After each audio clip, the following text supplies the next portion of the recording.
Hello and welcome to the Build With Baer Workshop. My name is Pat Bear. I'm here to build a model kit and hang out with all of you. I'm throwing the Bear Cave Lego site, the emote in the chat. If you're currently a subscriber, you can reply with those emotes. If you're not a subscriber, you can reply with other people's emotes or say hi or remain silent. This is the intro portion of the stream. We're just kind of hanging out. I'm hoping a few more friends decide to join us tonight to get into some model kit shenanigans, working on the Zeong. We are going to work on the arms. That's all. Oh, actually, I'm showing you the back of the kit. That's all there's left to do of this kit is work on the arms. Lastbrook is here. Hello, Lastbrook. Happy to have you here. Looking over here, making sure I'm looking right. Yeah, okay. I think we're good. Aristophan is here. Hello, Aristophan. But yeah, we got the Zeong right here. We have put this fine thing together. We worked on the stand for it. Ghost Valve's here. Hello, Ghost Valve. John is here. We got a great crew already. Nice. Do want to mention we were at Ghost Valve just resubbed with Prime. Also, Aristophan subbed with Prime. So we're gonna hit the applause there. We'll do the old thank you. Thank you so much for that. And then wait for that to go.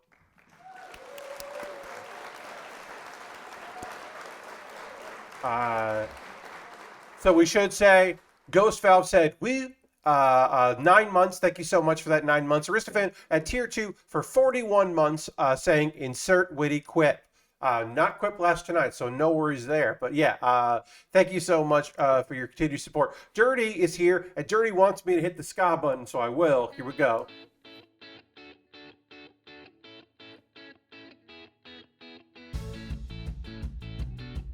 And that ska song is indeed dedicated to the Mighty Mighty Boss Tones, who have announced their breaking up, which is a shame. Has been a band for quite some time. They have been on numerous hiatuses. The lead singer was the announcer for Jimmy Kimmel for quite some time, Dickie, and he recently left that position. I don't know what's going on with the band. I do know that the dancer for the band of the Mighty Mighty Boss Tones worked for a number of years for Harmonix as an office manager there. Um, so I never got to meet him because he did not go to events with Harmonix team because he wasn't on the events team. He was, or the the media group. He was doing office managerial stuff. But everyone I knew at Harmonix knew him, and that's a weird thing. That's just Boston, I guess. Because in Boston, everyone you knew in the arts worked for Harmonix at some point, um, because that's a job to get if you're in the arts. If you're in like music, or if you're in obviously video game stuff, but comedy, everybody fucking worked there. That's what it seems like. Um, uh, the Boss Tones were still a thing. Yes, they were. They were indeed still a thing. Also, hey Harold, hello. Yes, they were a band that continued to tour. The thing about bands is they have the song that you know from them, and then for the most part, they continue for a very long time. Um, and the people that love the band and know everything about the band, they can tell you the most recent album. Now, maybe they didn't like the most recent album, but they at least can tell you about it because they kept up with the band. And you have it, and that's fine, because why would you? Why would you keep up with a band that you're not invested in? I do believe they did do an unfortunate George Floyd song last week. I do believe they. No. I want to. I want to. Lastbrook, I want to say they weren't the Boston-based band that did a song about George Floyd that they probably shouldn't have done, not because it was against him, but because it was like weird, and maybe it was like a little like wishy-washy, and not like as a cab as it could be, and instead was more like, why can't we all just get along? I want to hope that wasn't the Boss Tones, but it also could have been. I don't know. Um, the lead singer of the Boss Tones, Dickie, for a while there, did radio in Connecticut. He was the fill-in host for 104.1, Modern Rock That Rocks. I forget the call sign, but it was 104. Radio 104. The morning person for that for several years was Dee Snider. And then when Dee would like take a vacation, Dickie Barrett would come in and be the guest host because it was easy for him to commute to Connecticut every day. Not that he didn't commute, but he just came to Connecticut for like a couple weeks and would have like his vacation from Boston bullshit and just be a morning guy and make some money. So Dickie is a nice little place in my heart for his time. When I was working for my dad as a house painter, we would listen to the radio a lot, and I would it was nice because my dad liked Dee Snider as a morning person because he wasn't a typical morning DJ, like a radio person. Also because Dee Snider would get cool guests because people would be like, wait, Dee does the morning there? Okay, I'll call in. And so my dad liked listening to that, which was nice because the other guys in Connecticut that we would listen to were awful. I know it was one of the big ska standards. Yeah, it totally is possible that was what you're thinking of. We're going to wait another moment or two, then we'll get into model kit building. Working on the Zeong, as I mentioned.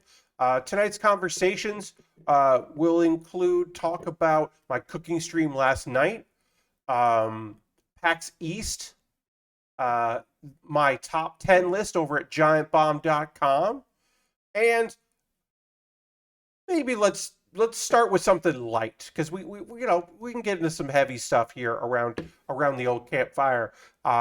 We can because there's a campfire in front of the bear cave because you don't want to do the fire in the cave because of smoke, but you do it in front of the cave.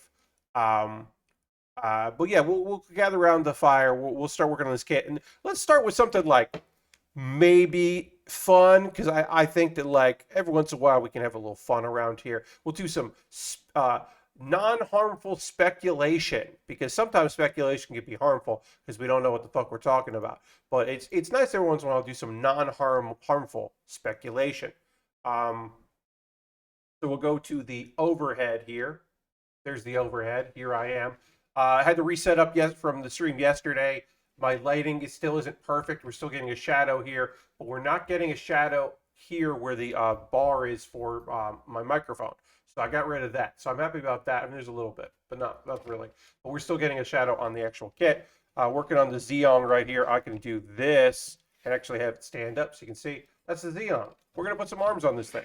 Put it aside so we can put some arms together. Let's talk about how the Rock made a tweet announcement. The Rock was basically like, The Rock says that he's going to do another movie based on a video game property, and it's a badass video game series that he's recently played, or he's played a lot of. So that had a lot of speculation about what that could be, and of course a lot of that was goofs.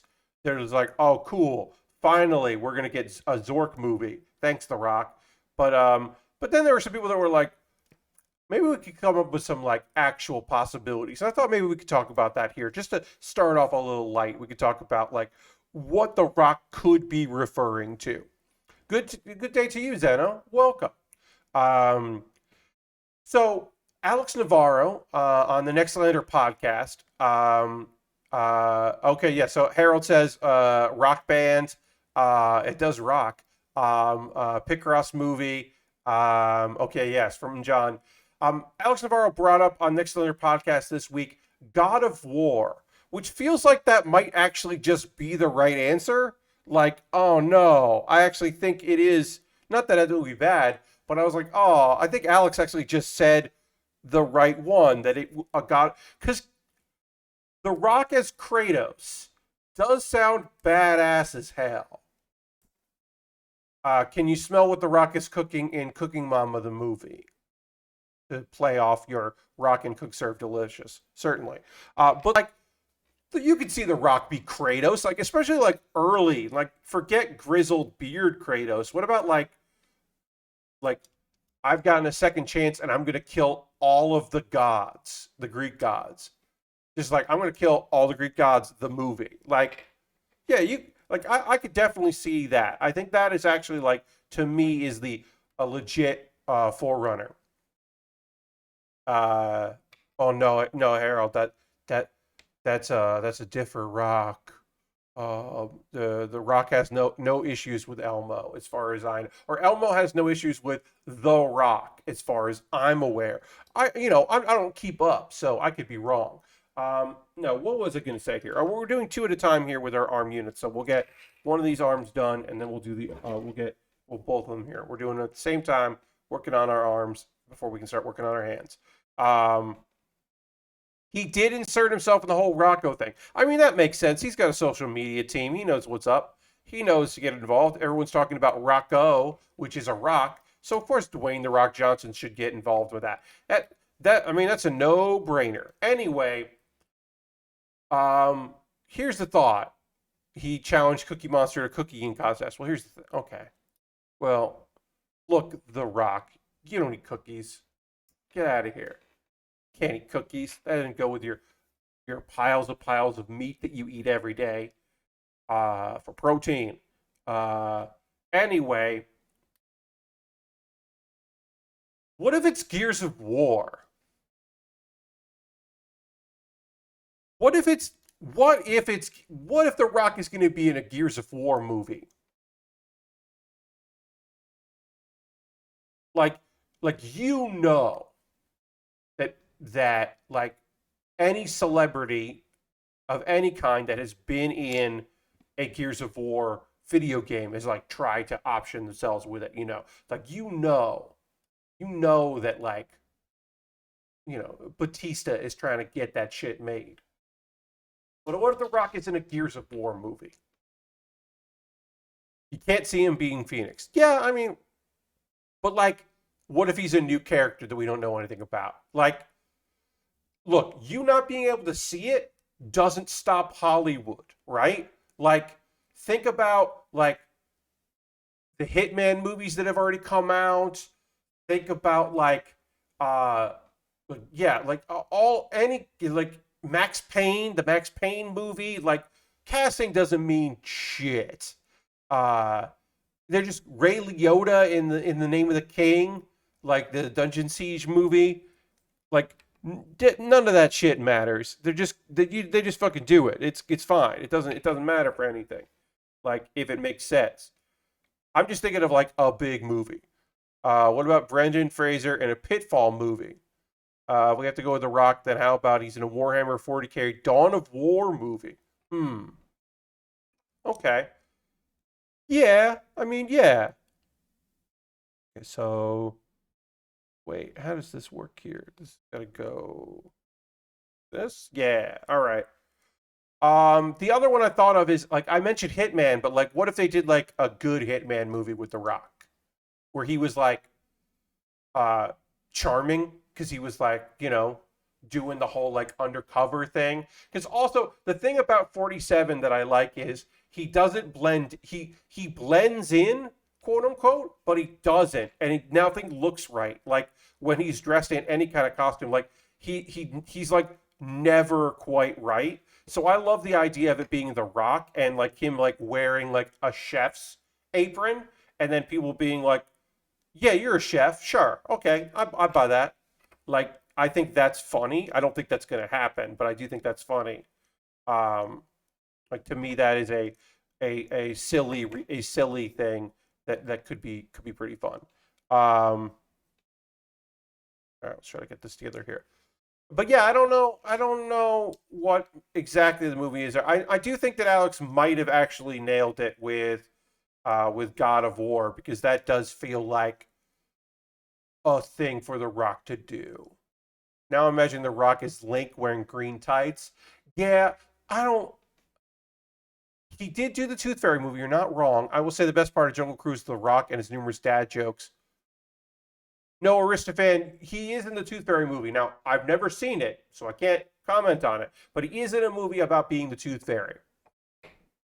Um, yeah, I don't know. I don't know how any of that like is gonna work. How any of that is like gonna come together. If any of that is ever, it's also the thing where you're just like, none of this could be real. It all could just be a weird thing that gets said and then nothing comes of it, because that's also reality. If The Rock wants to make something, it probably gets made. That probably is an accurate statement. Um, so if The Rock wants to make a movie based on a video game franchise, I guess that video game franchise gets made. Like Ubisoft has fucked up movies so much, maybe they would also want to get back in the movie making business. But then it's like, is it a Far Cry? I don't think The Rock thinks Far Cry's badass. Of course, also, he's just going to say whatever. He'll say that even if he doesn't think it. But like, I don't know. I don't know if I can see that is something that he'd be like, yeah, we're doing a Far Cry movie. This rules. I mean, maybe it's an Assassin's Creed movie. I don't fucking know. They just try that again, but this time with The Rock. Hey, Lord Crashington. Just Cause.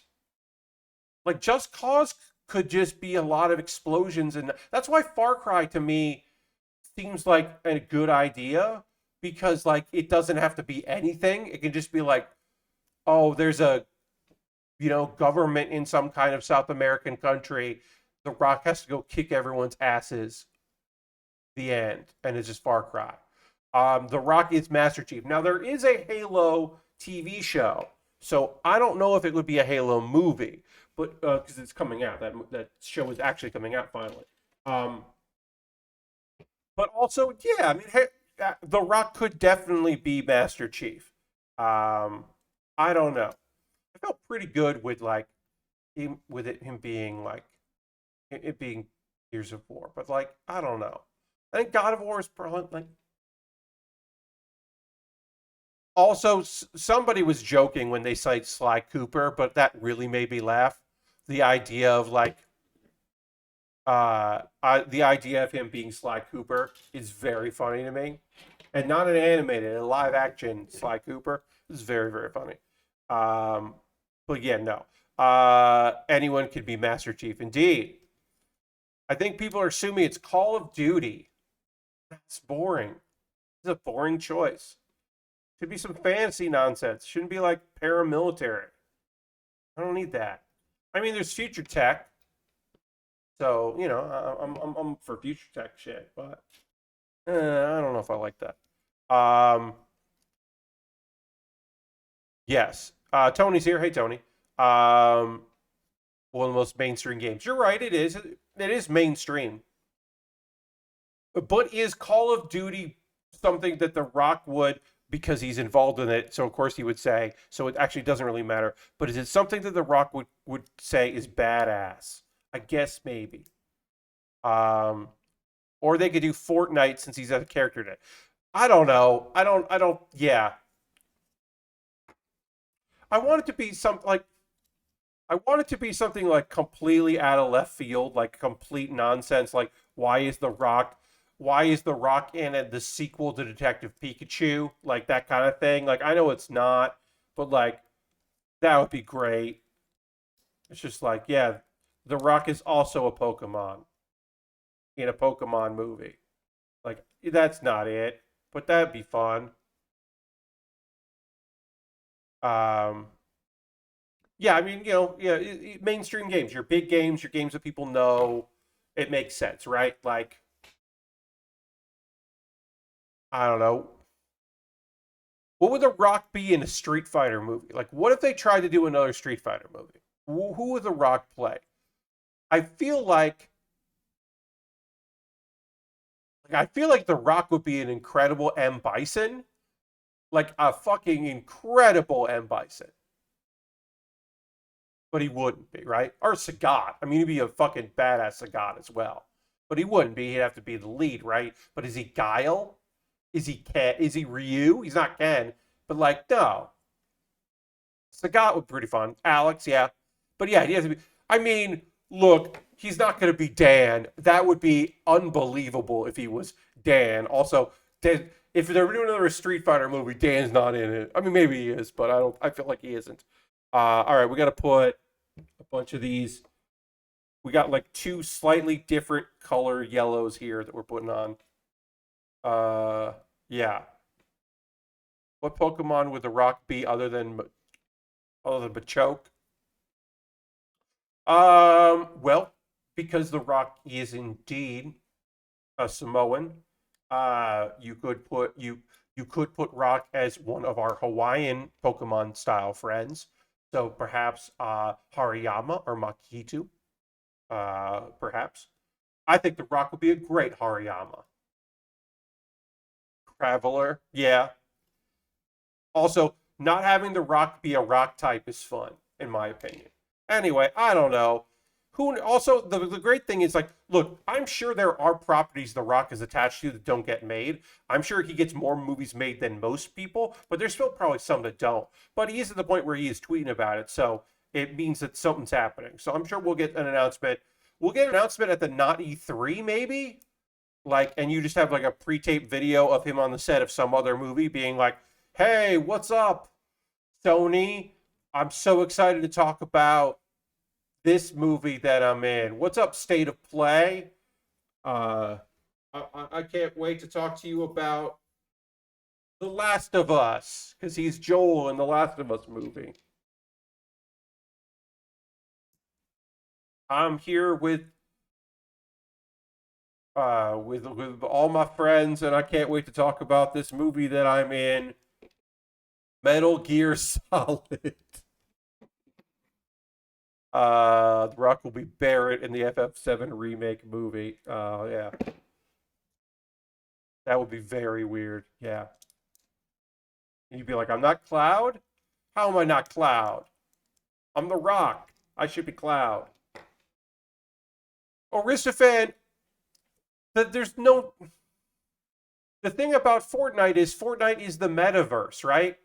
So if you're making a Fortnite movie, you're making a less you're making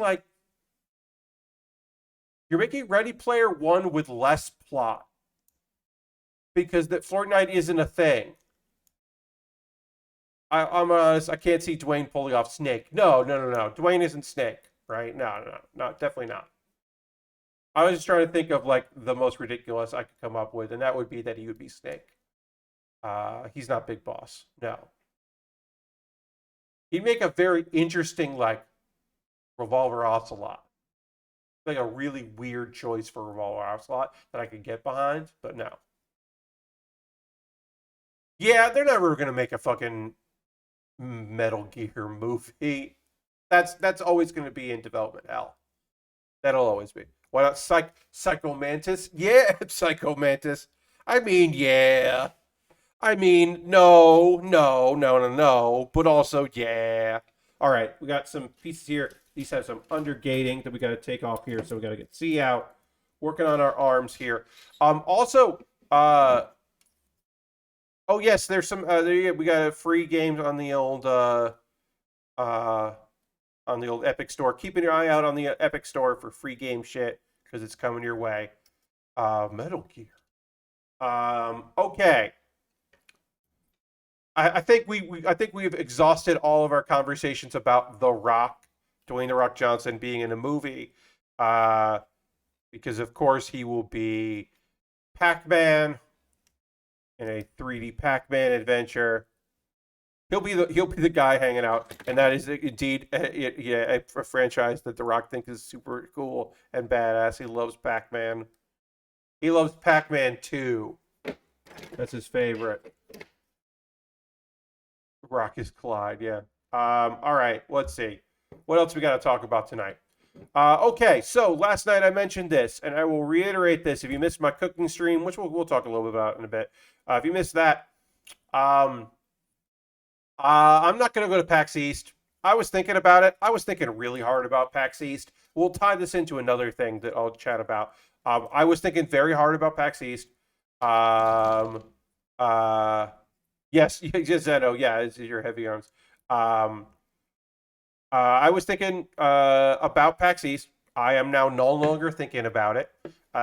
Sent in word because I had been discussions. Basically, I got real like PAX I got the PAX blinders on because I was wearing a mask while we did it, but I was talking at PAX Unplugged about like PAX East and kind of like pie in the sky, like, well, what could we do? Oh, could we do this? Oh, we could do that. Well, I could probably do this, and like discussing possibilities. And it looked like it was going to be something that I wanted to do.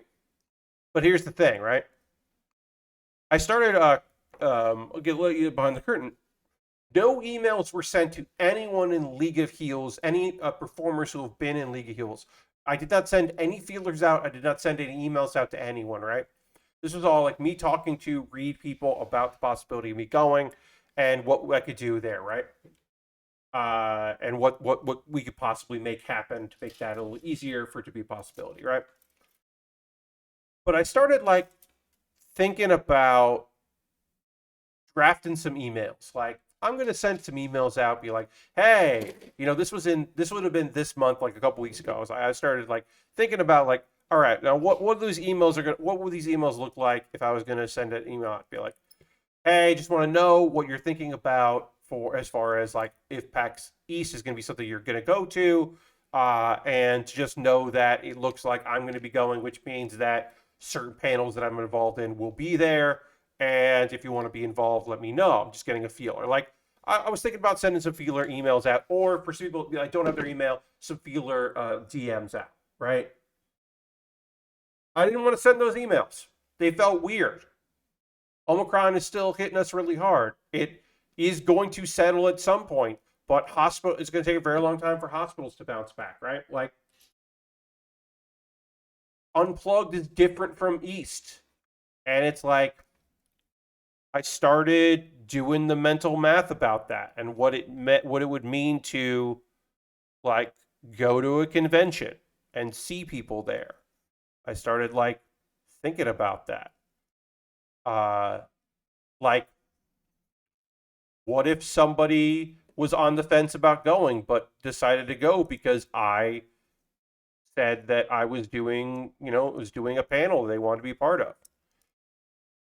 What if I was incentivizing people to attend a convention? That feels like not great. That didn't feel good to think that I might like be contributing to somebody making a bad choice. Like, obviously people make their own choices, and like, and would and then like, what if somebody's like, oh, I'm gonna back out because this is seeming bad? Then it's like, oh, well, then I have to feel weird about that. And it was one thing when I had a couple people, like some outside friends, decide they weren't going to attend PAX Unplugged. But I'm sure there are other people that, like, that's going to actually be super annoying if it's the actual event and people no show. And I just started, like, thinking about all that. And I just never sent any emails. And then it was getting, like, a couple weeks later, and I wasn't sending any emails. And it's like, do I fucking want to do this? Uh, yeah. So, I mean, Zeno, this is like, no, I'm not talking about that. I'm talking about like, I could go and do um, Pat Bear's Anime Club without it being a problem. I could find some people to do that. I can't do League of Heels by myself. I need people to agree to do it. I need to not only rope in new people, I need people who have like I need like a bunch of talent to agree that they're also going to come and do this convention, uh, and then I'll have those people come, and it will be like a big party, and it'll be cool as hell. Uh, to justify me being there, I'd have to like get some shit together because it would have been the whole thing. It would have been selling merch and building that back up again and trying to further the story and do a big event. And it would have been like a lot. It would have been a lot of shit. Um, but I got to the point where I was like, I don't want to send these emails. It felt weird for me to be like, hey, like I wouldn't have said this, but it would have appeared like, hey, I know things are bad now, but like, do you think that in 2 or 3 months you will feel like going to Boston for a convention? Like, because you got to start thinking about now if you want to do that. And it just felt like gross and weird. And why can't I get these connected? I like literally can't figure this out. Like, what am I doing wrong here? All right, that went in. Okay. And yeah, so it just felt like this doesn't feel like a thing I should be doing. This doesn't feel like I want to lock in, right? Look at this. Sorry. Yeah, this should lock together, but it's not. So what did I do wrong? These aren't locking together, which means I'm doing something wrong here. So yeah, so I'm not gonna go, and I'm not gonna do any events there, and I want to go. I do want to go. I want to do events and see people and hang out and have a good time. I just know that this convention is not. This is just not going to be the show that I go and do that in. My decision to skip PAX East was tough because it was tough. It becomes easy to step away. But I have so many concerns. Skipping would probably be the best. Yeah, look, I really had a great time at Unplugged, but also Unplugged is no fucking pressure for me. Like, oh, there we go. Got that done. Let's see if I can get the other one done.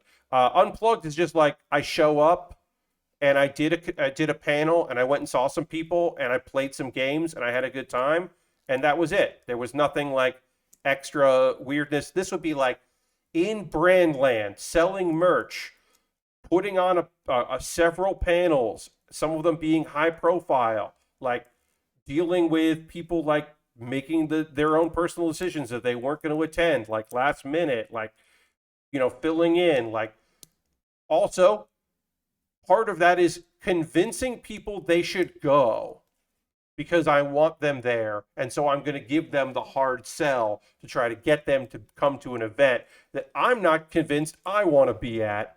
And it was like, oh, I can't do this. I just can't. I just can't be this. I can't do it and be that person. I don't know why this one's so difficult. The other one slid in just fine. I don't know why this is being so goddamn weird. Sorry, everybody. All right, I'll try from this side.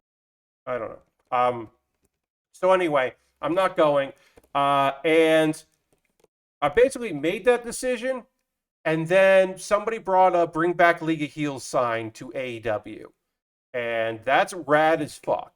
That's a separate thing about how goddamn rad that is, because it is. It's unbelievably cool as hell. Let's panel line this while we got this out here. We're just using the black marker for all this. It's unbelievably, ridiculously cool as fucking shit that somebody decided that they were going to bring a sign to AEW that said Bring Back League of Heels. And I feel fucking bad because a month and change ago, I was like, yeah, bring back League of Heels. And that isn't the case. We're not bringing back League of Heels yet. We will at some point. It just won't be this time around. Danhausen is also now All Elite, and he's in AEW. Made his appearance last night. It was very fun.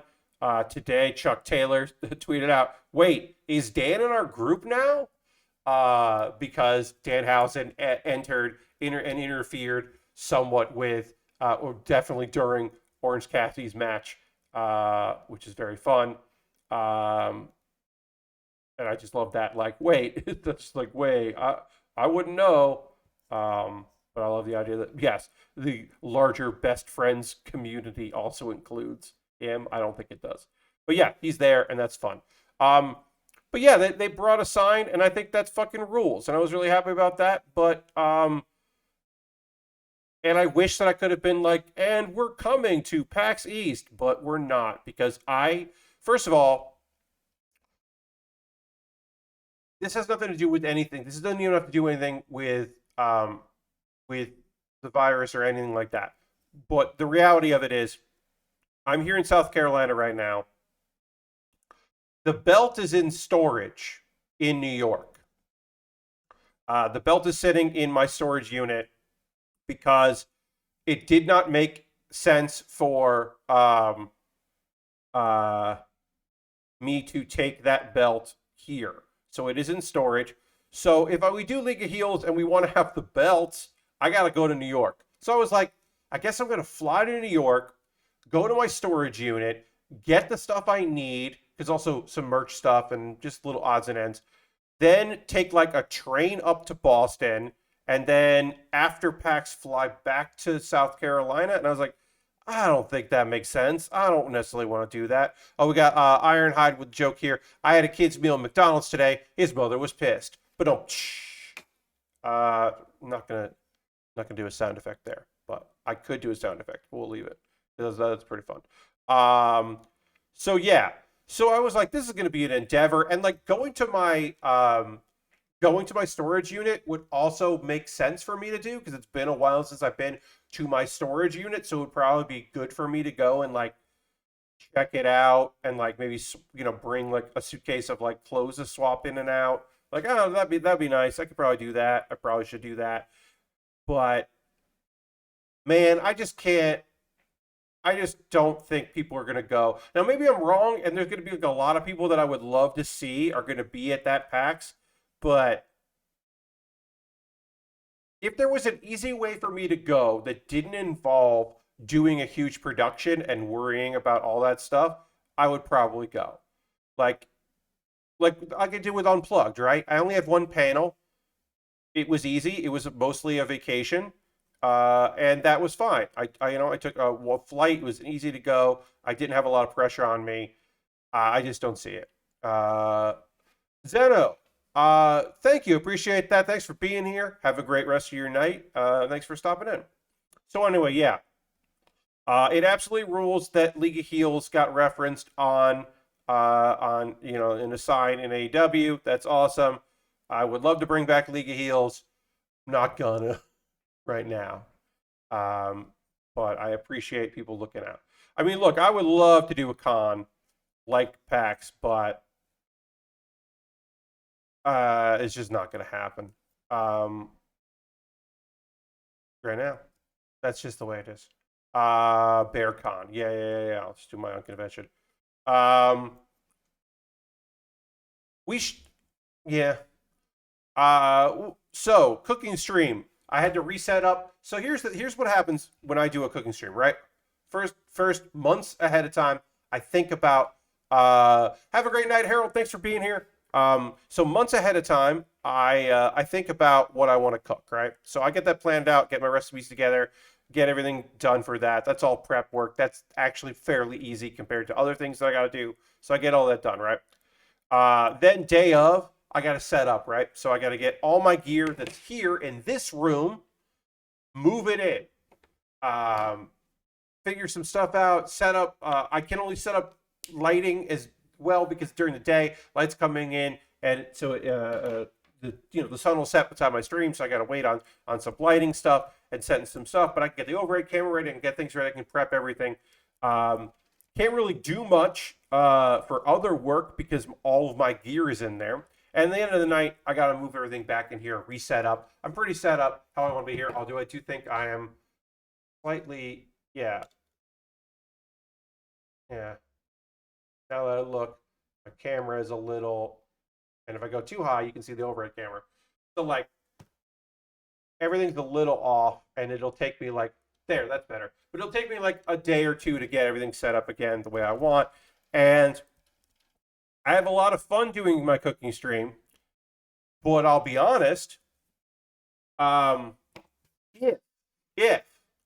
I get the same number of viewers for a cooking stream that I get for like playing Dorf Romantique or Pokemon, and I get less people if I get more people that want to play Jackbox with me than want to watch me cook, then I'm not going to do it.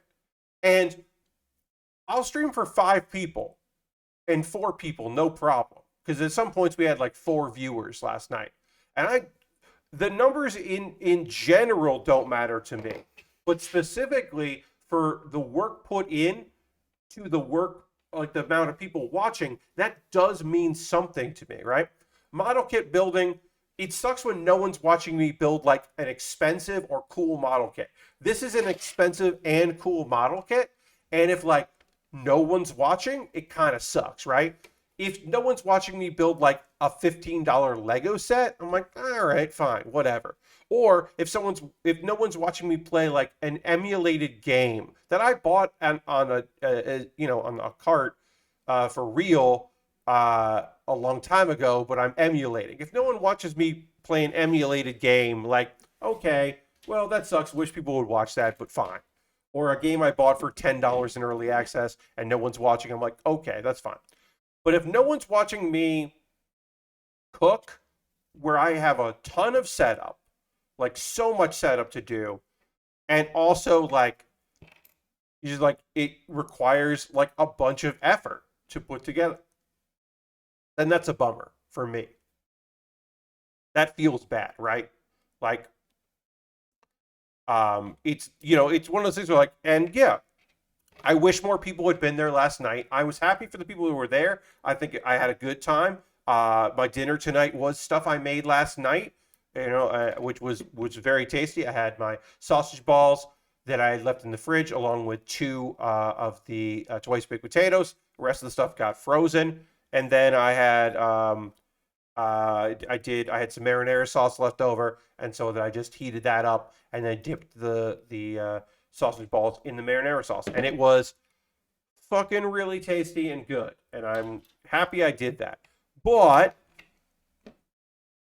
I wish more people had watched, and like last year when I did my first ever one, I decided like as soon as I was done, or probably like even during the stream, I was like, I'm doing this again, and I scheduled another one.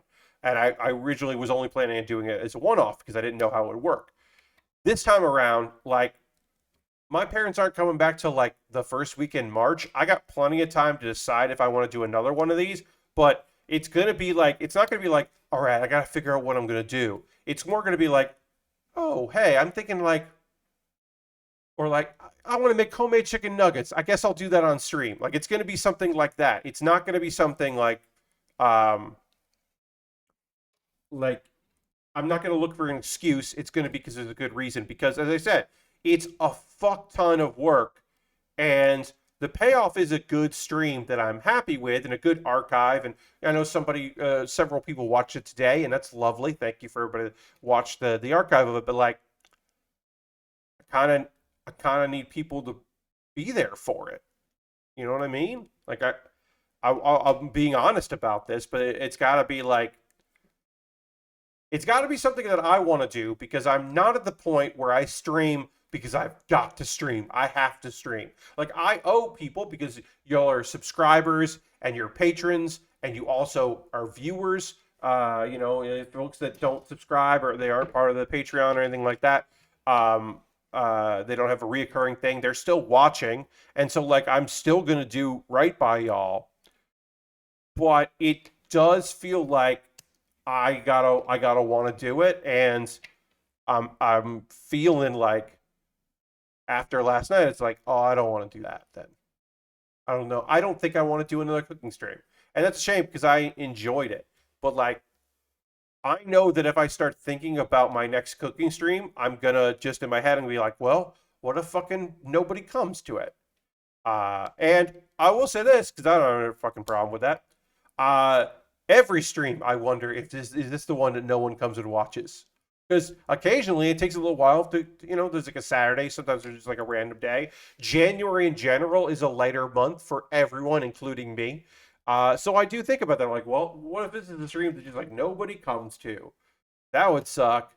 Um, but I don't know. I mean, like, basically, thank you everybody that watched it. If you didn't make it because it's not your thing or Wednesdays just aren't good for you, that's okay. I'm not mad at you. I'm not mad at anybody for not coming by. I like it when people come by and hang out and watch my streams, but I don't make them. I'm not like, oh, you gotta be here. I would prefer if you did, but if you don't, you don't. Um, just like we're at 45 subscribers out of 50. Would love to get back up to 50. Don't feel like that's coming this month. That's okay. It would be nice if it did, but like, whatever. I was hoping we get a little bit of a boost about the next thing we're going to be talking about, and maybe we still get that boost. But I did a top 10 video for GiantBomb.com. I'm not mad, just disappointed. Yeah, I'm mostly just like, I'm not disappointed at anyone. But I'm disappointed in the results or the results. But yes, I did a top 10 list for GiantBomb.com. Thank you, Ristafan. Appreciate that. It went up today. There'll be more guests tomorrow, I believe. And I'm the only person so far. Who knows tomorrow? But I'm the only person so far that didn't do a video game list. Now, obviously, Jeff Bacalar is staff, and he does a pinball list, so that is different. So there were some guest lists that went up today. You can check those out. And I am one of those people. And I did, of course, my anime list, my second annual anime list, because I used to do a video game list for them. But then last year, I said to Alex, "Hey, Alex, I didn't really play that many video games this year because I didn't last year. I played a lot of some video games, but not a lot of games. Could I do an anime top 10 list? Because I watched a shitload of anime in the year 2020." And Alex said, "Sure." So when Rory reached out to me this year, I said, "Cool, cool, cool. Hey, Rory, here's the deal. Thanks for asking. Just so you know, if possible, I would like it to be another anime list. If not, if you're going a different direction, if you want to keep it, standard, no problem. Thanks for thinking of me. Just let me know." Anyway, "No, of course, do whatever you want." And so I did. And I also did the next episode of Pat Bear's Anime Club. And of course, we'll link that in the when we talk about my plugs at the Pause for the Cause. I will of course link to that. But basically, it was supposed to come out on Monday. It came out on Thursday because that lines up with that. But yeah, I got a video up, which is basically just my list, but it's me talking through my list. So you get a few more details here and there. You get some thoughts that I didn't write down. My thoughts are pretty cohesive and pretty short. Of course, when I'm talking without a script, I get off. I don't get off topic, but I talk a little bit more than I would have in a list form. So you can read the list, or you can watch the video, or you could do both because reading the list is fine. And we got some comments in there. A few people that are like, couldn't believe I didn't pick a show, like, or the other people that were, the thing I like the most is people that are just like, "Ooh, I'm gonna have to check these out. Thanks, Pat." And it's just like, hell yeah. That is legitimately why I do a top 10 list, is because my hope is that I bring up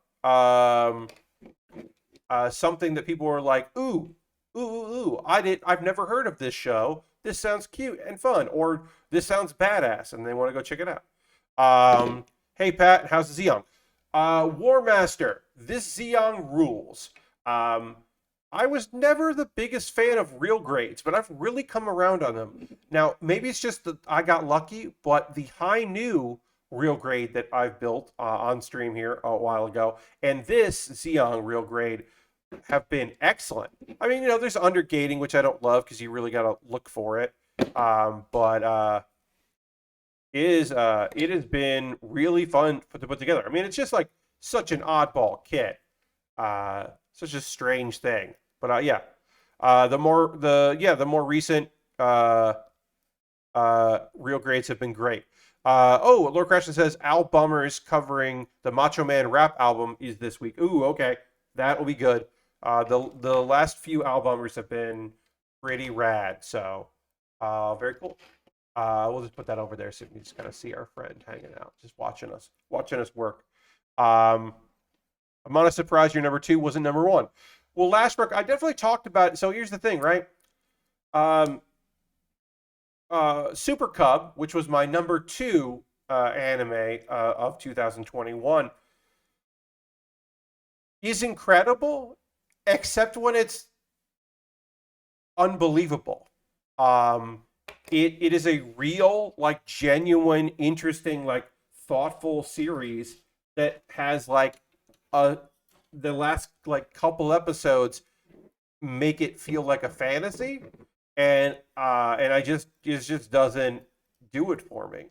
Like, it really does take a turn. It's still beautiful, but I wanted it to be perfect, and it isn't perfect, and that's fine. Whereas, even though Laid Back Camp Season 2 starts off pretty slow and takes like a while to build up and feels like just more instead of like its own thing. Like, it feels like, oh, well, there's not a big arc to this one like there was in the first one because, it's an ongoing manga series that they're now just doing an anime adaptation of. Once it, like, they start working towards the big trip. It's just so good and so cozy and lovely. And also, I gotta put an anime that makes a reference to a classic '90s anime, an unexpected reference. That that's got to count for something. Just a beautiful, beautiful reference in there for a show I really love. So kind of go. It's kind of a nice kit. Hope they make the Bishop Zaku as a high grade. Yeah, okay, I can see that. I did pre-order another real grade today, folks, from Gundam Planet. I put a pre-order in. Uh, there's some stuff that is going around, some weird things. This is just one that like it's coming out in July. I wanted to build it. I've been having good luck with the real grades lately. So I pre-ordered the God Gundam. That God Gundam real grade just looks so good. The God Gundam is a fantastic kit. And I was like, yeah, I'm going to do it. I'm going to do it. Marty Omega says, nice. Yeah, like I'm just having good luck with the real grades. So I figured, like, what the fuck? I might as well.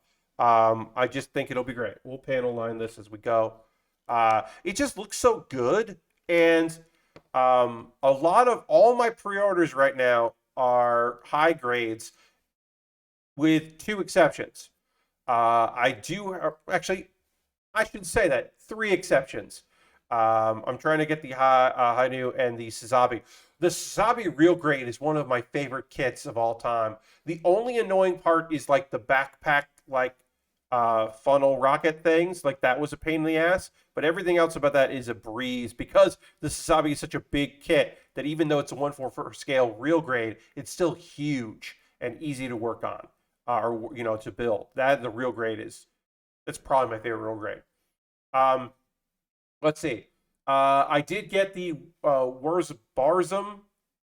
Weiss Barzum. I don't remember how to say the name of that fucking kit, but I got a high grade that's from Build Fighters that came out like a while ago and just got reissued from Premium Bandai. That came yesterday.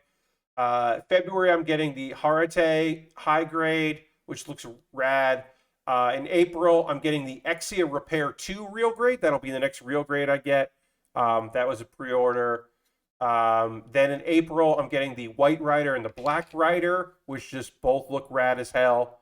And then in May, I'm getting the new Gundam entry grade and the Raider Gundam full mechanics. And I believe my guess is at least one of those, like USA Gundam Store, just isn't going to get in time, or it's going to be delayed, or something's going to happen.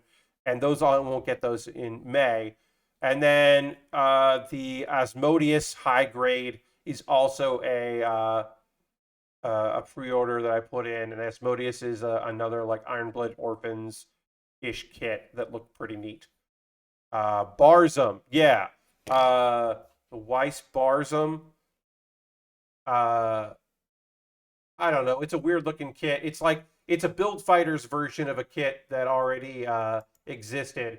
So it's a modified, and like it already came out, and it's just a reissue from. I'm gonna see if I can find it here. I'm looking up at my.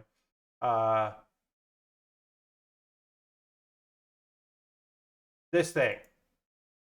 This is the kit that I pre-ordered because it's got its weapon on on like the right hand, which is weird for me. Usually, like shield is usually a left hand, but it's like a. I don't know. This kit just looked weird, and it's got a lot of gold, and it's got a weird thing in the front of it that I liked. I just like the vibe of this. It's a Build Fighters like kit that was a Bandai premium Bandai like exclusive that then they're re-releasing. But yeah, it's got a punch shield that also has the little bar there that goes with the weapon. I don't know. I just like the look of this thing, and it wasn't expensive. Also because like the helmet almost looks like a chicken head a little bit, yeah. The real thing is that just like I felt like I needed to pre-order a lot of premium stuff this year because they were going to be putting out a lot of new stuff. Yes, I could, Marty. That definitely is a kit that is screaming for scribbing. So that's something that might be a great kit to practice that on because I've never really done it. So that could be a fun kit to try that out on. I don't know. It does a lot of flat surfaces. You're right. All right, we'll clean this up here. and then move on. What was I going to say? I don't know. Yeah, I felt like I need to pre-order a lot of stuff because they weren't going to be putting out a lot of new things this year, and that's true. The big Bandai, regular Bandai announcements, the big Twitter announcements this year are like reissues and re-releases, more stock. Now, a couple of the things they're talking about coming out are master grades that I've never bought, so that would be good. There's a few things that are coming out that I've got my eye on. That would be nice that like I haven't built and missed out on, and now they'll be somewhat reasonably priced perhaps. But like if you never built the Noel high grade, then they're bringing back the Noel high grade, so you can get that if you really want to. Nobel, not Noel, the Nobel. All right, Noel, whatever. The sailor from G Gundam, Neo Sweden's just sailor ass Gundam. You can get that if you've missed out on that in the past. I'm trying to find some older kits for kit bashing, so I'm hoping they get re-released. Nice, yeah. I mean that's the hope, right? That like these kits, the ones that they're reissuing or putting out new ones, like then it just floods the market because a lot of people are like, I already bought that. But then people are like, I'm desperate for anything and I missed out on this the first time. Could suddenly get it. That would be awesome. I'm hopeful that that is what's happening right now. All right. So we'll keep talking about model kits and such, and we'll continue working on our arms here in a bit. But I'm going to do a pause for the cause. And if you're new to the stream, what does this mean? This means I'm going to talk to you real talk a little bit here. I'm just going to plug some stuff that I want you to check out. Ways to support the channel. If you're new, I'll just go through a few things. It's going to take like 5 minutes. Then we'll get back to model kit building. But because I don't have any sponsors, it is nice on occasion for me to talk about ways that you can support what I do here. All these things I'm going to talk about here are optional. None of these are things that I'm like required. But if you'd like to support me, you're more than welcome to. And it would be rad if you did. Anyway, if you're currently a subscriber, you can throw the Bear Cave and the Lego emote in the chat. If you're a tier 2 subscriber, you can throw the Death Scythe in there, the Scythe emote. Being a subscriber is probably the easiest way to support what I do here. You $5 a month through credit card, through Twitch, or your Prime Gaming token. If you Amazon Prime linked with your Twitch, you can use that, your Prime Gaming token for me. We had 2 resubs tonight. Arifureta resubbed to tier 2, which ruled, and Ghost Valve subscribed with Prime, which also rules. You could gift a sub to somebody in the community. You can see that Arifureta is at the top of the gift sub leaderboard with 10 gift subs, which is radical.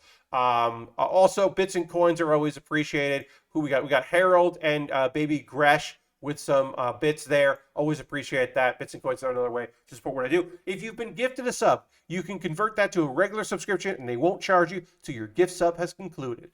So that is another way to support what I do if that is something that you would want to think about. You think about it. I don't know. No pressure, but you could. Let's see. Patreon. I got a Patreon. Patreon.com/PatBear. There's a $1, $3, $5, and $10 tier there. Different rewards for the different tiers. Consider it. Take a look, see if there's something there that you'd like to do. Let's see. What other things do I want to talk to you about? Oh, yeah. Did you know that I have a YouTube channel? You probably did. I got a YouTube channel, and of course, subscribing to that is free. Please subscribe if you haven't. But if you would like to become a member there for $2 a month, you join there, and you get my Wednesday videos on Tuesday. Works out pretty good. That is another way to support me is through that. Oh, Jam's here. What's up, Jam? Happy to have you here. But yeah, I got a YouTube channel. And then also direct donations, because monthly, that's a lot for some people. And some people don't want to do that monthly. Well, every once in a while, if you're like, hey, what if I just give you a little bit of money like right now? You can do that. Everything I make through direct donations, through YouTube, both AdSense and memberships, through my Patreon, and through this Twitch, That all goes into a fund. I take money out of that and buy model kits. This Zeong was bought with a gift card. I got it was a gift card I got at Christmas, and then some money from that fund. Many of your lovely kits come from that, and I appreciate it very much. So everybody that does, one-time things or monthly recurring, I really appreciate it. I have an Amazon wish list, and if you buy something from that, you jump the queue. I already figured out the next thing I'm going to build after the Zeong, but that will wait. I know that what I'm working on next, but a thing could supersede that, which is something purchased on my Amazon wish list. You buy something like that, it jumps the queue. I got Lego sets on here. I've got inexpensive kits, very expensive kits, some pre-orders for a couple things, high grades, master grades, things that are like just ridiculously high priced. Why would that be up there? And then also some gear at the bottom because it's nice to have some gear now and again. But yeah, if you want, you can buy something from there. Again, I shoot a video about it. It jumps the queue.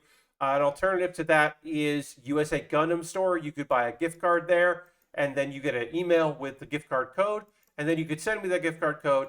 Just DM me because my tweets are open. My DMs are open, so you can just send me a message there to USA with the code, and then I'll buy something USA Gundam Store. That's an alternative to Amazon. We'll get back to building in just a moment or two. A couple more quick things. I have a Discord. You could join my Discord. It's a nice little community of folks. I post build photos. People post stuff they're working on.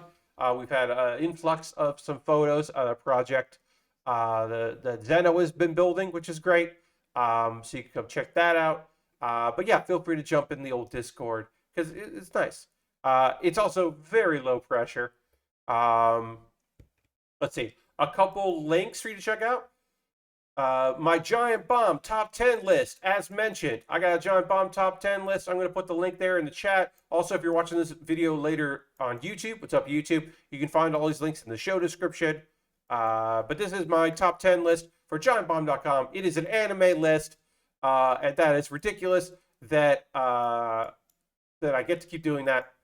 And if you don't want to read it and you'd rather watch a video, well, this episode of Pat Bear's Anime Club is that. Pat Bear's Anime Club, me talking about the my top 10 list for 2021. So check that out, please. I'm actually going to click on that real quick just to see. Oh, yeah. Excellent number of views on that video for me. Very nice. Thank you for everybody that's watched it. And then Do You Remembaer is my ongoing video series where I read an article. Right now it's been mostly Wikipedia, but it'll be whatever. I just read an article and I'm like, what's something that I want to talk about here? What's something that is interesting me? I'll read it and then I will do my best to remember everything from it and explain it. And this week I learned about Song 2 by Blur, a song that I like and never understood why a band that was Britpop made a alt-rock song that charted. What the fuck was up with that? And so I investigated. Woohoo indeed, Marty. And I learned about that. And then I said it. And then I was wrong about something. And in the comments, people corrected me about a thing that I was wrong about. The thing I was wrong about was I thought that Song 2 was Blur's only hit in the United States. And in fact, it was their second hit in the United States. Boys and Girls charted on the alternative rock charts. And I did not know that. I had no fucking idea about that. I was wrong about that part of it, but I wasn't wrong about information about Song 2 otherwise. So I feel pretty good about that. Anyway, we're going to talk about some manga. We're going to talk about some anime. I'm going to drink some water. So we'll get ready for all that. But first, let me transition dramatically and drink some water, and then we'll get into some building here.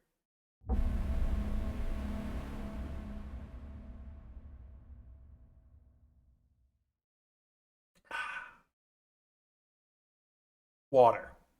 And now we're going to talk about some a manga, and then we'll talk about a couple anime. The thing that you read in Nightbot, if you're looking at Nightbot as we move on here and continue working on these arms, is that's all one title. If you're like, what the fuck, Pat? How is Happy daily life of a court blacksmith. I was banished from a black workplace, but I live a white life while being loved by the Duke's daughter in a neighboring country.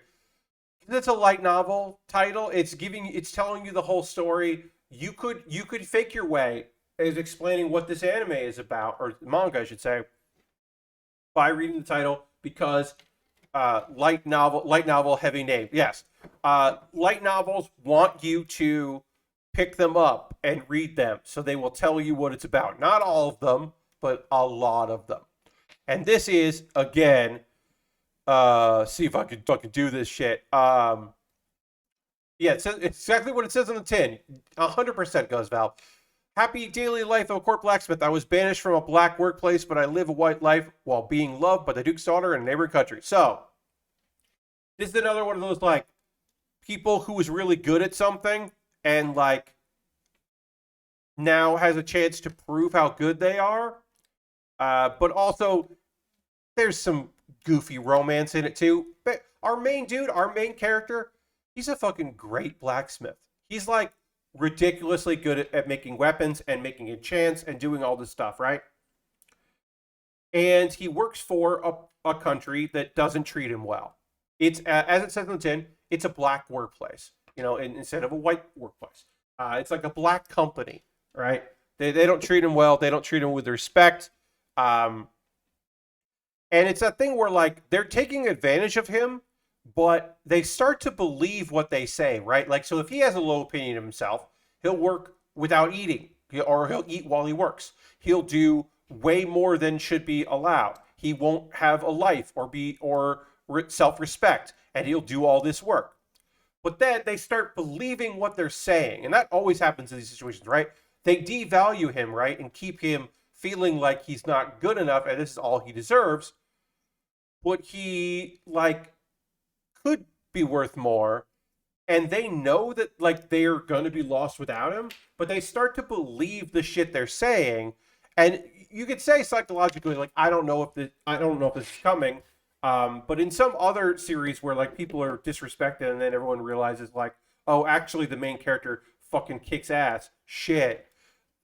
Sometimes they're like, well, we had to believe that you're shitty because if I started to question it, then I'd realize how horrible I was being. And so maybe that's happening here. We don't get to that far. We don't know if that's what's happening here. Anyway, a girl that he met, like, years ago comes by, and she's just like, hey, I got a job offer for you. And he's like, I don't know. I'm not great at this, whatever. And she realizes this dude has low fucking self-esteem. So she's got to lie to this guy. So she's just like, all right, I'm going to straight up lie. I got to marry a blacksmith, or my dad won't, or my dad will pick who I marry. Will you be my fake fiance? And he's like, what? He's like, yeah, I'll get you a job. You're going to work in this other country. It's a way better job than this job. All I need you to do is pretend that you're in love with me and that we're in a relationship. And he's like, I guess. Now, is she actually genuinely in love with this dude and hoping to eventually, like, either get up the courage to reveal it or have him realize or have them suddenly develop for feelings? Of course. And is that going to lead to some wacky situations? Probably. But what it does do is allows this guy to agree to quit his job. He's not really banished so much as that he quits, and they're like, well, then basically he quits his job, and they're like, oh, if you quit here, we'll make it so you can't work anywhere. And part of that is to keep him in line. Part of that also is believing that he isn't good, even though they're never going to be able to replace him. And they even think, like, he'll come back. Once he can't get a job being a blacksmith anywhere else, he'll come crawling back, and then we'll get him to work for basically for free. So they're going to be dickholes about it later. They don't realize that he's leaving the country. It doesn't matter that he can't work there anymore. He's going to another country, and he's going to work for a duke. And they're like, all right, well, I guess, like, why don't you make something here while you're here? Why don't you, like, make something just so we can, like, see how good you are? And of course, he does, like, an impossible amount of enchantments on a thing, and he's like, fucking really good. Also, he just gets to sleep, and I think that rules. That like the author was just like, yeah. Then what if he like rested? What if he got like a chance to like just like catch up on his sleep and live a bit? And there's a couple of things where he's like, hanging out with a girl, and they're gonna hold hands because like she's like basically like, well, maybe like my dad's gonna like have some people follow us, so we gotta act like we're on a date or whatever. And we're getting a little romance there, and then hopefully eventually, like, I don't expect him to get a clue and understand that like, oh no, this is a plot, but it's not a plot, but it's like I'm being honey trapped in a good way. Like eventually, I think he'll catch on, but probably not. She'll probably just have to eventually tell him, or someone else will be like, "No, no, no, she's in love with you, dude. Duh. Like this isn't a game. This is what's happening." But anyway, it's kind of fun. I like it. You know, um, we haven't gotten the like them trying to get him back or like demanding he come back yet thing. Which happens in a lot of these, where like they're like, we fucked up. We're sorry. Like, no, we haven't got any of that. Maybe we will. Maybe they'll like beg him to come back or whatever. But most likely, like, they're just gonna like show up and try to force him back or something. There'll be something where it's like he'll start to understand his own self worth and realize, oh shit, like, yeah, I do deserve good things. Like, I am deserving of this. I am I'm a hard worker, and I am like doing my best, and I do deserve like to be treated with respect. But like, it is interesting to see these like fantasy manga that are like culturally, it's interesting to see these fantasy manga that are people kind of like expressing their opinions, their thoughts on like bad working conditions in Japan and like exploring that through fantasy. Like a big fantasy in some of these style of stories is, what if you were like, what if people acknowledged how good you were and treated you great because of how like not just being a good person but also like doing like a good thing at your craft. Like what if your craft like got you rewarded? And it is a thing where it's just like, eventually it's like, this is heavy. But it's also a good story. Like it's also just like a fun story that I've liked watching, or a manga, and check it out, like reading. It's been fun to keep up with it. So that is Happy Daily Life of a Court Blacksmith. I was banished from a black workplace, but I live a white life while being loved by the Duke's daughter in a neighboring country. Which again, a pretty good series. I'm enjoying it. What I've been checking out of it so far. I will keep reading it. That is currently the plan. And now I'll tell you about 3 Isekai, because that's just what I watch on Tuesday, Wednesday, and Thursday. I haven't said this out loud in a while, so it bears mentioning. So I will say, hello. I, at the moment, have been gifted a Crunchyroll subscription. I pay for a Funimation subscription, but I don't pay for a Crunchyroll subscription. That is going to expire at some point, in which case I will have to start paying, because the person that was making sure I had that no longer works for Crunchyroll. And I can't necessarily guarantee that my other contacts there will be interested in doing the same thing. So I don't necessarily can't say for certain, but right now, this gifted premium subscription does not come with any anything like any strings attached. There was never a conversation about that. I wouldn't accept it if there was any like strings attached to it. I can say whatever I want and have my own opinions about those shows. But just take that with a grain of salt if you want to. That when I talk about shows that are Crunchyroll shows, that I did not indeed pay for that account, for my premium. I have in the past. I didn't always have this gifted account, but I do currently have that. So let's talk about. I don't have a lot to say about She Professed herself, Pupil of the Wise Man. This is a manga that I haven't read. I haven't read this one. It's one of the few that I just never got around to reading. I like the premise.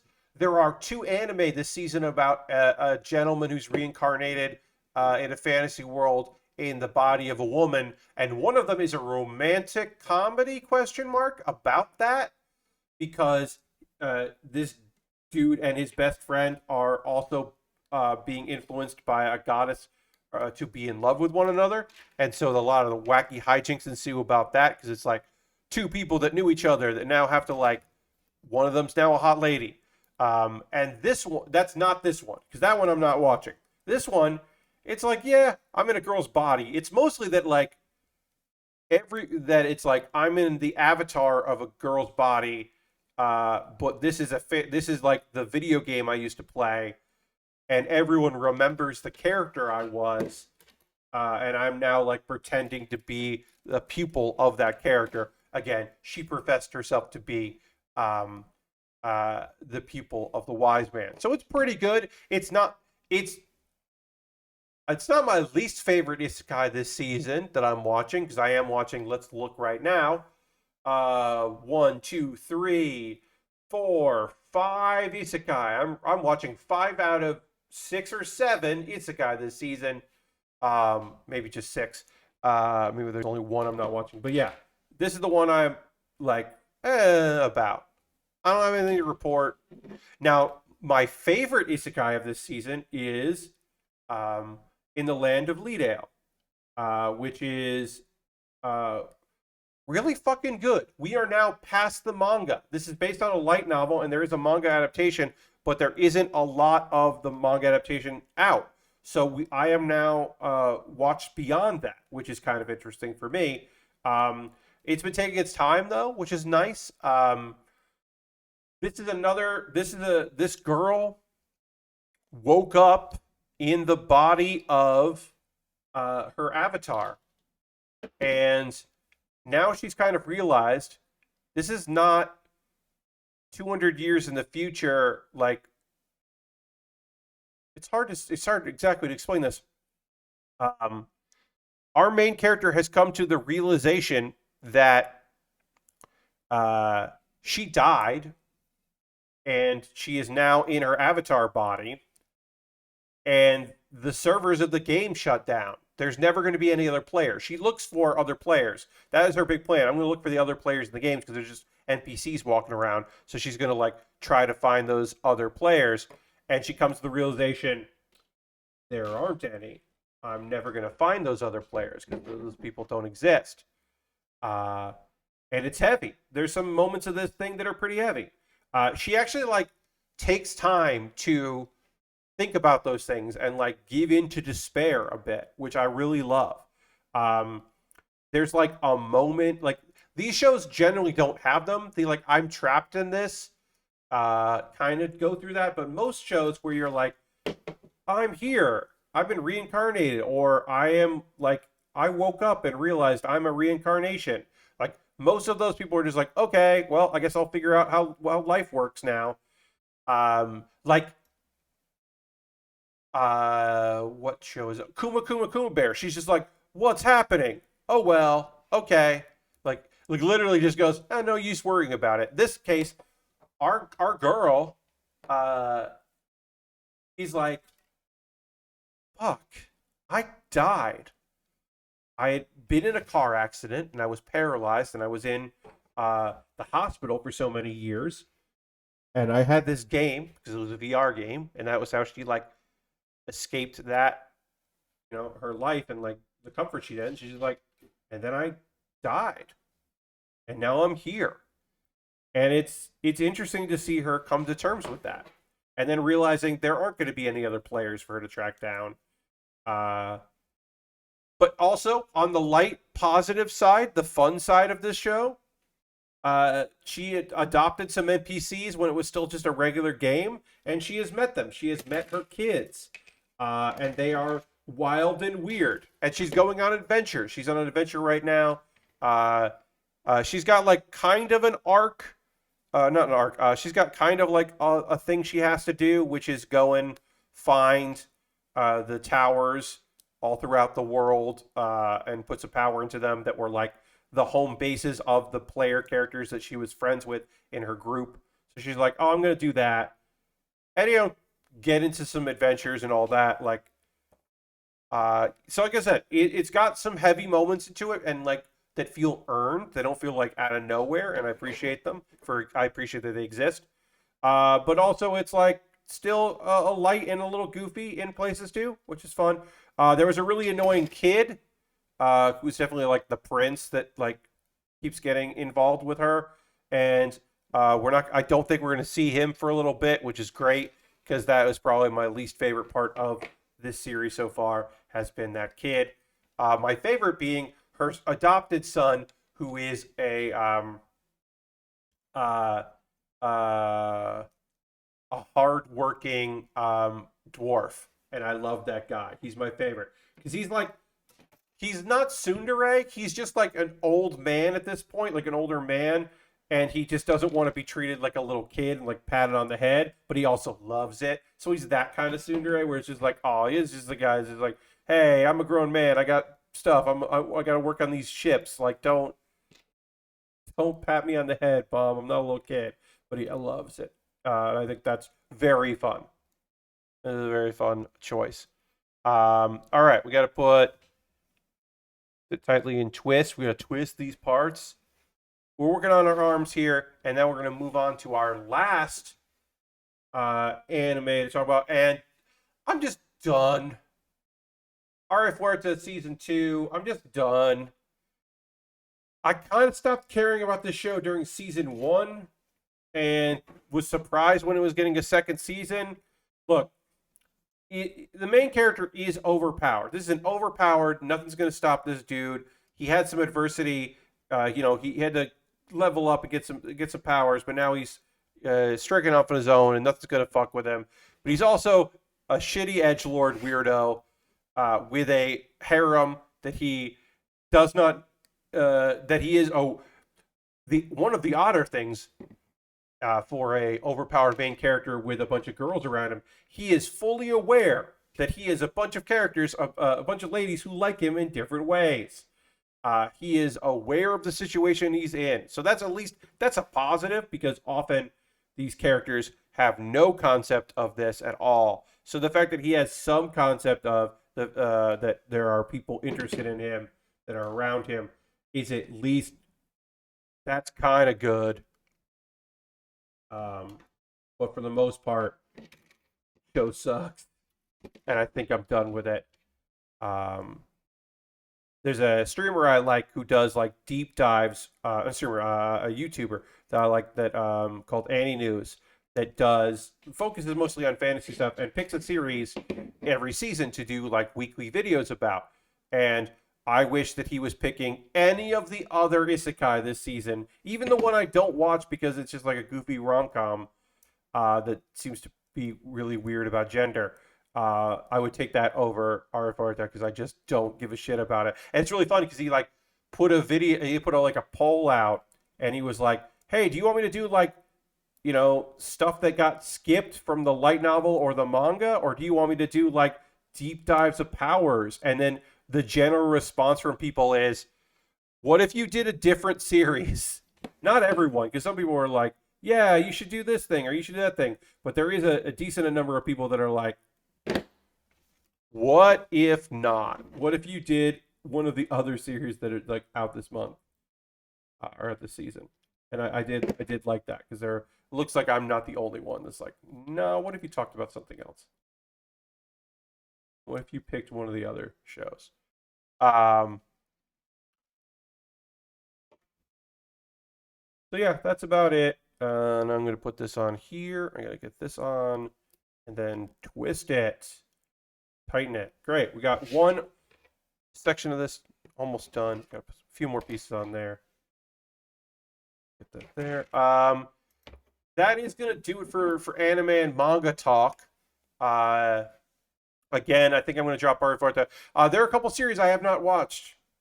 Excuse me, at all yet. I am interested in checking out the series about the girl that wants to wear a sailor uniform to school. I still have not tried that out. Um, so I will attempt to watch that because I have heard good things about that series, but I have not watched it yet. I don't know if there's anything else. I'm gonna quickly look at Annie chart uh, and see if there's anything out this season that I have not. Um, we're in winter 2020.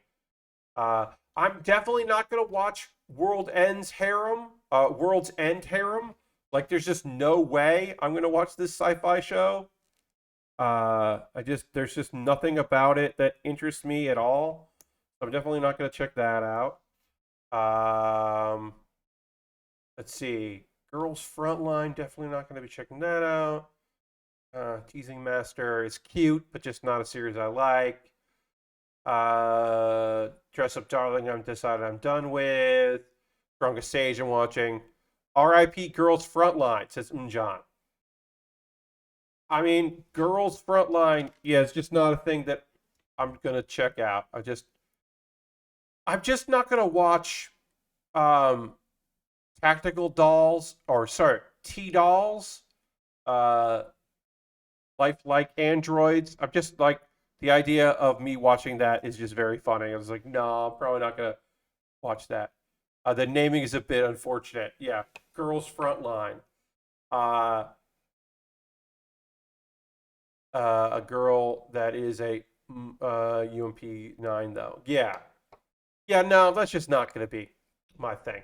What else? What else? What else? Howard Goes to Hero. I'm watching that. Salaryman's Club, which is a sports anime about like badminton, um, but like a guy who's like, he lost in high school and gave it up, but now that he's doing it, he's like an after like hours club getting into badminton, and I'm like, I could I could maybe fucking watch that. I don't know. I don't know if I would watch that, but I could maybe see myself like getting into a thing, an anime about badminton. Like, I don't know. I'm not too good for that. Uh, oh, okay, you find the concept funny. Yeah, except I did not like that one. Rusted Armors looks fucking awful. That is some bad CGI. So I do need to watch an episode of that at some point because that does look terrible. And I do like to watch a single episode of terrible looking anime now and again. So I don't want to say I'm definitely going to do that soon, but I am saying will be doing that at some point. Um, let's see. Uh, Requiem of the Rose, no. Soccer anime, no.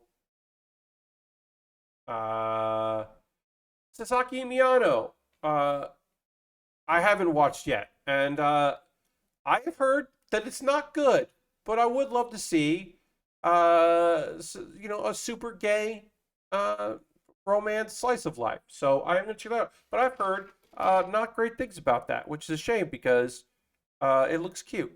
Um, you're watching Iron Blooded Orphans. Hell yeah, I'm John. I mean, Iron Blooded Orphans is great, if not devastating, but also incredibly well done. So you're watching a good series, even if you're behind the times. You're still watching something that is quality. So enjoy. Where's this go? How does this work? Oh, okay. So wait. Wait, did I do? How did I fuck this up? I fucked this up? Fuck this up? No. No, I didn't. Did I fuck this up? That goes on like that. Okay, no, yeah. All right. I was like, I was like, did I do one of these steps wrong? And I didn't. It just looked like I did. So I was like, oh no. oh no, what did I do? I didn't do anything wrong. I mean, I probably did something wrong, but right now it doesn't look like I did anything wrong. So, excellent. Excellent. I was like, whew, okay. And then we need 2 on the back there. Got really worried there. We tend to watch stuff a few years after everyone tells us it's good. Yeah, I understand. I mean, I keep up more with anime than I used to in the past, mainly because I could talk about it on stream. So that is nice for me to have something to talk about. But also, I watch a lot of stuff, and I enjoy it. And I started incorporating manga pretty recently because I had a couple seasons where I wasn't watching much. There were like a couple bad seasons last year. And so I started talking about the manga I was reading just because I happened to be reading a lot of stuff. So that was fun to talk about. Let's see, what do we got here? Any other things? So many of these guys you talked about recently we're getting into in 2023. Well, there you go. Enjoy that.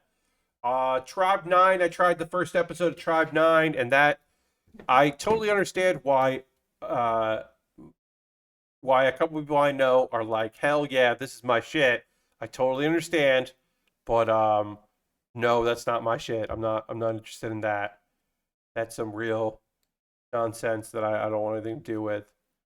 So I have not I will not, as of right now, have not engaged with anything to do with Tribe 9, the gang war futuristic baseball thing.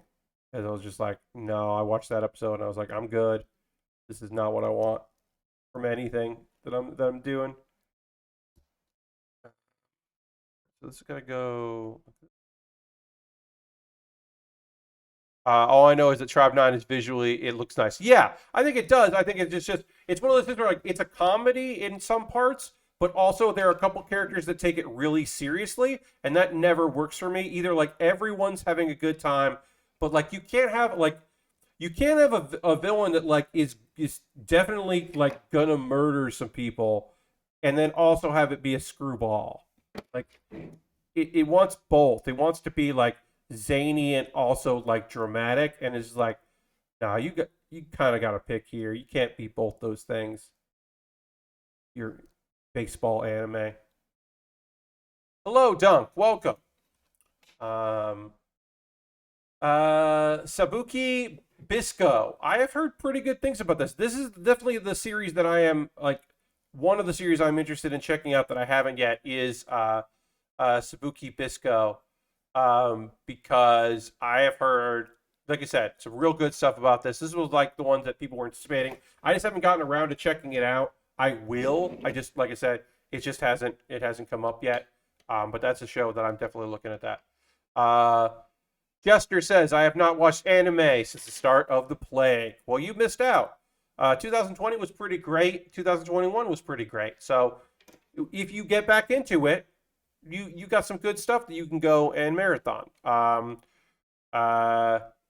Kaisen, real fucking good. Keep Your Hands Off Isaacin was my show of 2020. That thing fucking ruled. A lot of great anime out there. So if you ever get back into it, Jester. Dunk, are you asking about the Zeong that I'm building? Oh, Marty caught up with Attack on Titan. Nice. This Zeong was a lot of money. I can't remember. I got it on Amazon, and I'm sure that if you got it at a shop, you could get it for cheaper. But also, this is an expensive real grade. So let me see how much this was. Let's see. This was in the beginning of January that I purchased this, right? When was that? That was... Yes. So this kit cost me wait, what got going on here? Sorry, I have to look at it. Oh, okay, that's why. Because I used a gift card and then I had to pay cash over it. This cost me with shipping and tax $80. This was an $80 kit. This kit was already expensive, and then it is not the easiest thing to find. I'm sure I could have gotten it for cheaper at a store, but also there are no stores near me. that sell model kits. Or if they do, they sell like a couple here or there. Like, there's a Target near me, so there's a couple like high grades I could get. But there are no hobby shops in my area, so I paid a premium price to get this kit. It isn't expensive, but it's also really fucking cool and pretty damn beautiful. So, not against it. All right, so this is this part here. Yeah, I don't regret spending a lot of money for this. Also, I had an Amazon gift card, so that did help me out having the gift card. Wait. Which one does this go? This goes like this, right? Yeah. I just did this, so you'd think I would remember how to connect these parts since I just did it, but you'd be wrong. Some kits that came out are sold out everywhere. Yes, the MG Virtue is hard to find around. Yeah, Marty, I didn't end up getting that because I don't always pick up every real grade. These days, I'm like looking now. Like, I'll pick up a real grade. I don't pick up every master grade. But now I'm like thinking I really need to. If it's a kit that I'm like even like slightly interested in, I should just be picking them up because, like I said, the real grade, the God Gundam that I pre-ordered, like that's a kit that I'm like, look, that's a pretty good price right now. It's going to jump in price and be way more as soon as it comes out. So I might as well pre-order it, pay for the shipping just to have it because it's going to be hard to find probably. Like I ended up pre-ordering the high new real grade and I'm so glad I did. Not everything on Amazon. In this case, I got that on Amazon because I had a gift card to Amazon. If it's a kit that has been out for a while, I will often find it on Amazon.com. But I also use, I go to USA Gundam Store, which is based in Florida. I'm in South Carolina, so that like it gets here fast. It doesn't save me anything on shipping, but it gets here fast. And I also order a lot from Gundam Planet, which is in New Jersey. And then also Premium Bandai, which ships things out of California. When I pick up stuff from Premium, that's where they come from. So basically, those four are the big ones. But Amazon is a lot of smaller stuff I end up getting on Amazon.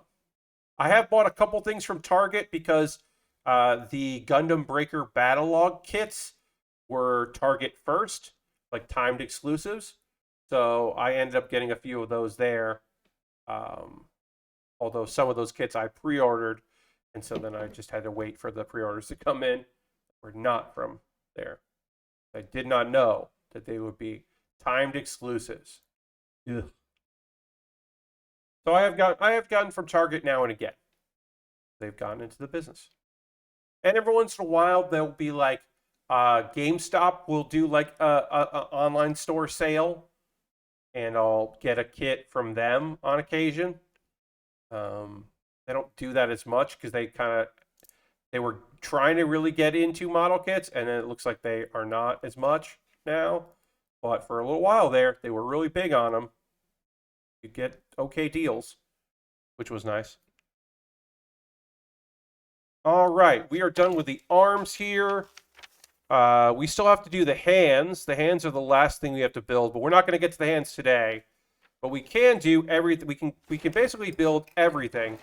The most expensive kit I've bought is probably the Perfect Grade Wing Zero, which was well over $100. The Wing Zero from Endless Waltz was, yeah, $100 and something. That's probably the most expensive figure that I have. I don't know exactly the price on that right now, but at the time it was like, ooh, that was a lot of money. John says, I'm still sitting on a Death Scythe Hell from Endless Waltz. I think it's a high grade. Ooh, the high grade, yeah.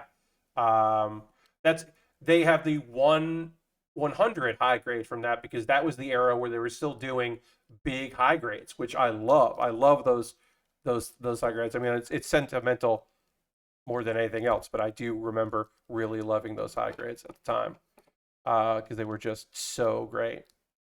Yeah, it's a big high grade. Nice. All right, we didn't do the hands, but we're gonna put the arms on just without the hands, just so that we can kind of put this kit mostly together. We'll be doing the hands on Saturday's stream, where we will finish this kit, and then we will start a giant Lego set. I will show you the giant Lego set, the photo here. Can I get this going here? Up there. Yes. It is the child from the Mandalorian. It is a 1,000 pieces. It's going to fucking take forever to put this together, but this is the next thing I'll be working on stream is the child from the Mandalorian. That's going to be a huge undertaking. How long did it take me to build the Wing Zero perfect grade? That took, so I do 2-hour streams. I built it on stream. That took several streams. I do not know how long it took me exactly. I cannot remember. I'm sorry, but I can't remember the exact number of streams. It took a long time. Perfect grades are incredibly detailed and take a whole lot of effort. I'll say this. The wings was almost an entire stream. Putting on those metal and plastic wings and all the feathers. That was basically 2 hours to do all that. It was a little under 2 hours to do just the wings. It was incredibly detailed build. I loved it though. But yes, I'll be working the child. That'll be the next kit. That was a Christmas gift from my parents. Unexpectedly, they bought me something that I could build on stream. Very happy about that. So all we have left is the hands. There's going to be, well, we have the hands and then we have like, we can put on 2 other stands that come with it. And then we can have wires coming out of this, like basically like here. These pop out and there's a wire so that the hands can extend out on the wire and then go on the other stands, which is very silly, but I really love. That is the thing that we can do, and we will do that in on Saturday, because that is what we'll be doing. We'll be finishing up these lovely hands and then building the other stands that we need and then putting this all together. Also, I did do a little bit of stickers on here. I didn't do too many, but I did a couple up here and then a few here, just because I had some time today. I felt like doing that. But that is going to do it for our stream. We are going to go ahead and raid, because that is how we end every stream. At the end of the stream, we raid. You're totally right, John. To answer your question, Dunk, as I prepare for this raid, I prefer building model kits. I do like Lego, and I do like every once in a while. I think it's very fun to put together a Lego set because it is it's just a really good time. And also, fixing my mistakes in Lego is a lot easier than fixing a mistake in a model kit. So it is fun to go and to do that now and again. But if I was going to choose one or the other, I would always choose a model kit, because I just think that it is just such a good time. I really enjoy building model kits. But I could see myself like I'm going to do this 1,000-piece Lego set. When I'm done with that, I'm going to be so excited to get back into to doing more model kits once that's done. Who are we gonna raid? Let's raid Jordan. Jordan is playing Outer Wilds, which is a really fun game. So we'll go give Jordan a raid. Jordan is great people.